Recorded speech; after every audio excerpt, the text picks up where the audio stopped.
자, 이제 또 이것도 꿈의 구조를 봅니다. 제가 이렇게 해놓은 거는요, 왜 그러냐면은 요약하는 거예요. 꿈이 이게 참 세련되게 잘 되어 있는데, 우리가 꿈을 볼 때 꿈이 잘 안 되잖아. 이해가 안 되잖아요, 내용이. 그렇기 때문에 내용을 다시 한번 이렇게 구조를 통해서 내용을 요약 정리하면은 빠뜨려도 되는 것 같은 것들은 다 빼보면 이렇게 이런 내용이구나 하고 정리가 돼요. 그것 때문에 그 구조를 보는 거거든요. 전체 구조를 보는 건 아니에요. 이거는 이제 이야기 스토리의 어떤 윤곽을 보기 위함입니다. 그래서 많은 사람들과 함께 작고 가냘픈 곱사 등을 가진 처녀와 학교에 갑니다. 이제 이 내용이고요. 그다음에 전개는 그녀와 어때요? 작은 정사각형 탁자를 사이에 두고 마주 앉아요.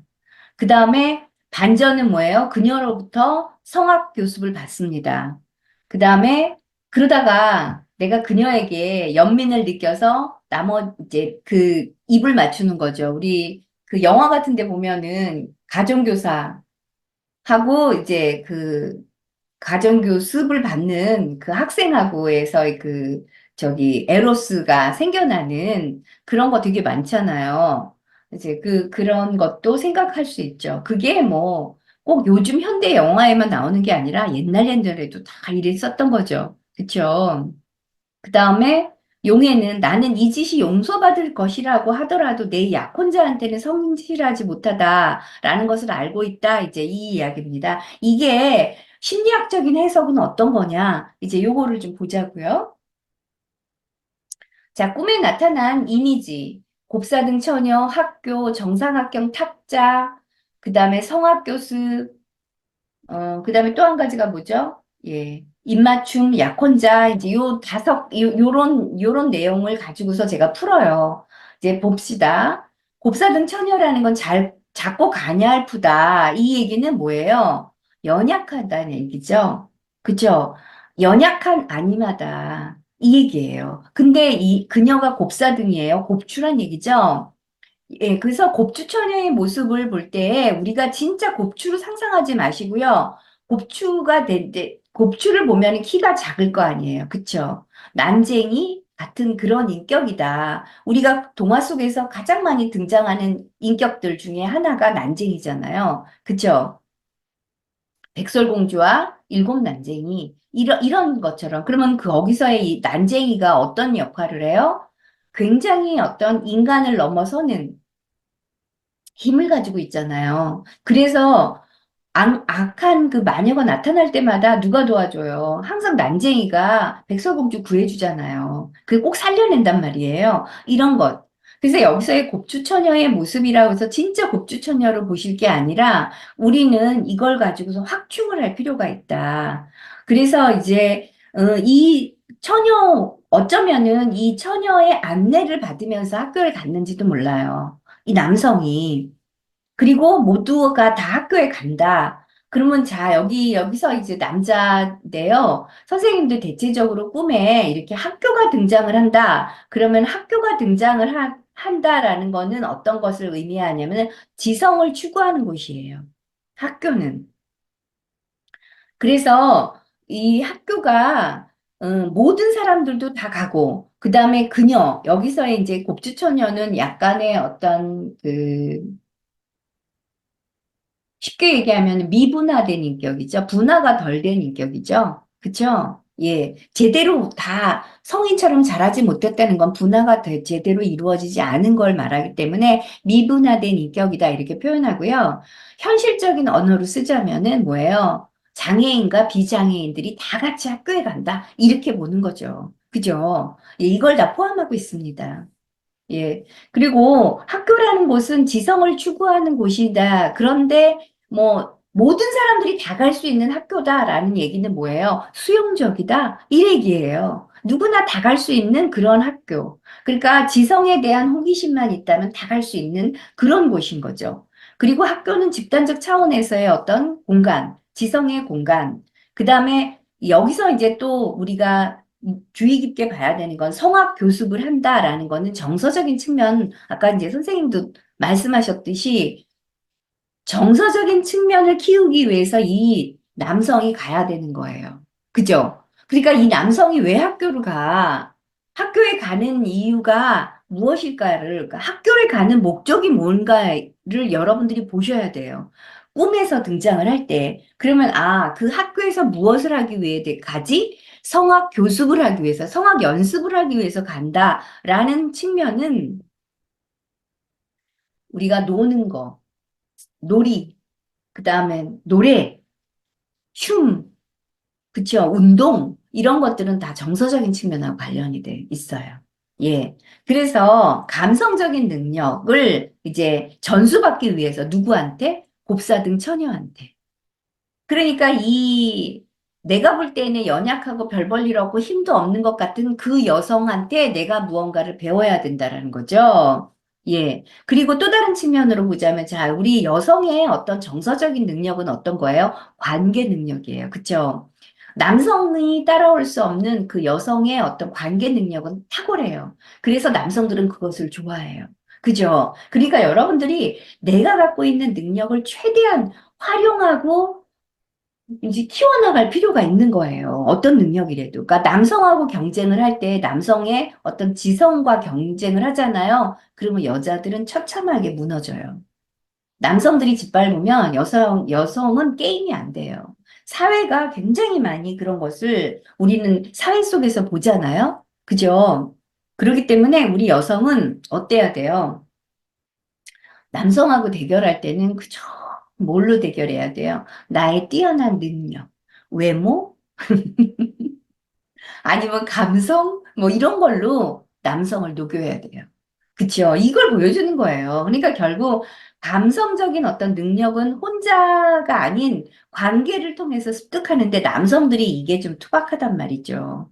이 남성은 왜 상담을 받냐? 아마 이 부분이 너무 투박하다 보니까 정서적인 측면이 너무 굳어 있으니까 모든 정서적인 측면이 굳어 있다라는 건 얼어붙어 있다라는 얘기잖아요. 관계가 안 이루어져요. 농담 한마디 안 하겠죠. 예. 우리가 좀 여유로운 사람들이 좋지, 경직된 사람이 좋은가요? 아니거든요. 예. 그런 걸 보여줍니다. 이제 넘어가 볼게요. 음, 안 넘어가지네요. 예. 그 다음에 이제 정사각형 탁자가 나옵니다. 정사각형은 일종의 뭐 직사각이든 정사각이든 일단 탁자로 등장하는 사각형이 등장하면은요, 이거는 전체성하고 연결이 돼요. 그리고 이제 만다라죠. 이 만다라에서의 어떤 사각형들이 일정한 사각형들이 딱 균일하게 나타난다든가 아니면 사각형 바깥에 원이 있다든가 아니면 원 안에 사각형이 있고 사각형 안에 삼각형이 있다든가 그리고 점으로 이루어졌다든가 이러한 것들은 다 만다라하고 연결이 되는 거고요. 이러한 어떤 것들은 전체성하고도 연결이 돼요. 그래서 이제 사각형 탁자에 마주하고 앉아 있어요. 예, 제가 이제 그 보니까 이렇게 마주하는 거죠. 예. 여러분이 보고 있는 그림처럼 이렇게 마주하고 있는 거예요. 결국은 그 곡추처녀로부터 내가 성악을 이제 전수받게 되는 거잖아요. 예. 그러면서 내가 어떤 그 마음이 동하냐면은 결국은 이 남성이 여성을 만났다라는 거는 조화를 이루는 거잖아요. 그것이 어디서 이루어지는 거예요? 어디에서 이루어질까요? 전체성 안에서 이루어지는 거잖아요. 그쵸? 그때 나의 충동적인 행동이 등장을 합니다. 입맞춤을 하죠? 예. 이때 나의 정서적인 감정이 살아나는데 우리가 감정은 약간 본능적이고 충동적인 어떤 것들이 감정에 있죠. 물론 이제 이거는 그 어떤 절제를 할 수도 있고 억압을 할 수도 있는데 대체적으로 나도 모르게 정서는 툭 튀어나오게 돼 있어요. 그죠? 예, 이게 자연스러운 거고 이게 본능성인 거예요. 예. 그러면서 순간적으로 아차 하는 거예요. 뭐냐? 도덕성에 대한 죄책감이 드는 거예요. 진짜 약혼자가 있을 수도 있고 아닐 수도 있어요. 그래서 함께 학교라고 하는 집단의 어떤 공간 안으로 들어갑니다. 이 전체성과의 어떤 만남을 어느 것을 통해서 안다고? 그렇죠. 사각형의 테이블. 예, 그걸 통해서 이제 우리는 만나고 있어요.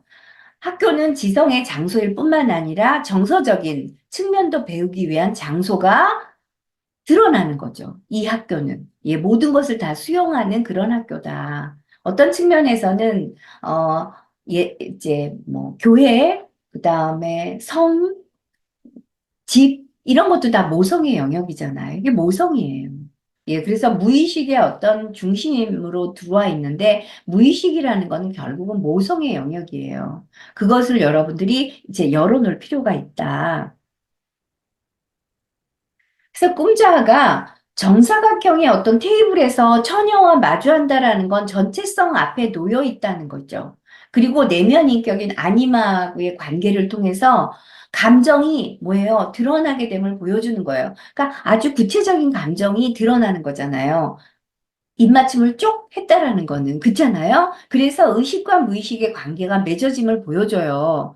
그런데 이 충동적인 어떤 행동은 갑자기 일어나는 거지, 뭐, 이거는 뭐, 어떤 것이 아니죠. 그래서 이러한 행동은 무의식적으로, 돌발적으로 갑자기 일어나는 것을 통해서 그녀와 관계를 맺는 거죠. 예. 그런데, 실질적으로 볼 때는 그래요. 그러나 우리가 이제 그 심리학적인 측면으로 볼 때는 이 사각형의 탁자라고 하는 교습, 이제 그 선생님과 그 제자라고 하는 그 스승으로부터 이게 전수를 받는 그런 입장이다라는 거는 여기서의 이 여성은 누구예요? 내면의 인격인데 아니마란 말이죠. 이 아니마는요, 음, 여성 영혼이에요. 남성의 여성 영혼, 내면에 있는 여성 영혼인데, 영혼이란 얘기는 어떤 존재냐면 신과 같은 존재죠. 예, 그런 존재에게 내가 마음을 이렇게 나누는 거죠. 그쵸? 그 이야기는 뭐예요? 우리가 동화 속에서 어머, 당신이군요 하면서 그 여자에게 키스를 쪽 해가지고 이제 결혼식을 한다든가 이런 거는 뭐예요? 그거는 이제 아내로 받아들이는 것일 수도 있다라는 거죠. 그래서 요 아내로 받아들여야 돼. 근데 이제 자, 처음에 우리가 무슨 감정이 있다고 그랬죠? 양가 감정이 있었어요. 이 친구한테는. 아니, 무서워, 무서워, 무서워. 그러면서 너무 호기심에 가득 차. 이런 감정이 이 사람한테 전반적인 감정이거든요. 그렇기 때문에 이로써 꿈꾸니는 마음속에 이 여성에 대한 것을, 이 여자를 이렇게 받아들이려고 하면서도 한쪽에서는 뭐가 있어요? 죄책감이 있잖아요. 그치요? 죄책감, 이 여자 사귀어도 돼? 도덕적으로 문제가 있는 거 아니야? 라는 이런 감정이 진짜일 수도 있지만, 이렇게 양가 감정이 늘 있는 거예요. 그러니까 감정이 발생할 때 뭐예요? 어떤 다른 감정이 올라와서 그 감정으로 인하여 그 행동을 하지 못하게 되는 것을 말해주는 거예요. 이거는 그냥 일반적인 행동일 수도 있지만 이게요, 자주 어떤 행동을 못하고 주춤거리는 사람들의 어떤 특징 속에서는 항상 감정의 갈등이 있어서 그래요. 그래서 내가 이것을 온전히 하고 싶어서 나도 모르게 본능적으로, 충동적으로 훅 올라와. 그럼에도 불구하고, 입맞춤을 했음에도 불구하고, 흠칫 놀라는 거죠. 이 약혼자는. 왜 그래요? 그만큼 이 여성은, 아니, 이 남성의 그 내면 인격이 약하다는 얘기는 이 남성도 그만큼 뭐예요? 자아도 약하다는 얘기를 보여주는 거예요. 자아가 약하기 때문에 어떠한 행동을 하고도 주춤거리고 망설이고 갈등하고 고민하는 거예요.